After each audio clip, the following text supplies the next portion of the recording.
Hello viewer, তো কিছুদিন আগে আমরা নারায়ণগঞ্জে পাম সিটিতে গিয়েছিলাম। তো এখান থেকে ফেরার পথে আমরা গুলিস্তানের মোড়ে নামি।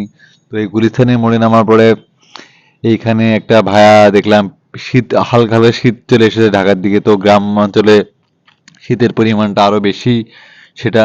তো যাই হোক, শীত হালকা হালকা শীতটা, শীতকালে পিঠে না খেলে তো অ্যাকচুয়ালি জমেই না শীতের ভাবটা। বাঙালির ঐতিহ্য তো শীতকালে পিঠে অ্যাকচুয়ালি।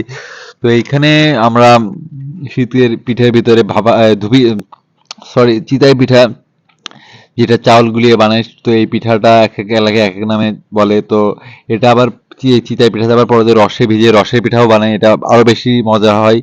তো আমরা বেসিক্যালি রসের পিঠাটা খেতে অতটা, আমরা মিষ্টি অতটা পছন্দ করি না, একটু ঝাল ঝাল টাইপের পছন্দ করি। তো এইখানে আমরা একটা ভাই, রফিক ভাই নামে এই ভাই, গুলিস্তানের মোড়ে ইনি পিঠা বিক্রি করতেছিল। তো এখানে অনেক অনেক ধরনের, প্রায় 16 থেকে 18 রকমের ভর্তা ছিল। তো এখানে উল্লেখযোগ্য, আমার সবগুলো এখনো নাম মনে নেই যদিও বা, তারপর আমার যতটা নাম মনে আছে সেগুলো বলতেছি, তোমাদের সাথে শেয়ার করতেছি।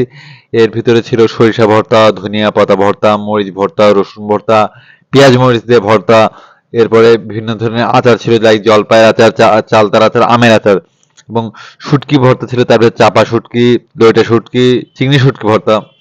এছাড়া ছিল কালিজিরা কালিজিরা ভর্তা এবং অনেক ধরনের বেগুন ভর্তা। তারপরে তোমাদের হচ্ছে টমেটো ভর্তা, এগুলো ছিল। তো এর ভিতরে আমরা সব ভর্তা দিয়ে অল্প অল্প করে ট্রাই করি। তো এর পরবর্তীতে যখন সব ভর্তা দিয়ে ট্রাই করা হয়ে যায়, আমাদের কাছে সব থেকে বেশি মজা যে দুইটা ভর্তা লাগে, সেই দুটো ভর্তা হচ্ছে টমেটো ভর্তা এবং এবং চিংড়ি শুটকি ভর্তা। তো এই দুটো ভর্তা বেশ মজাদার ছিল, আসলে অনেক মজাদার। তো এই দুইটা ভর্তা আমরা পরবর্তীতে আবার এই দুইটা ভর্তা নিয়ে খাওয়ার জন্য আবার বেশি বেশি পরবর্তীতে আবার দুইটা পিঠা নিই।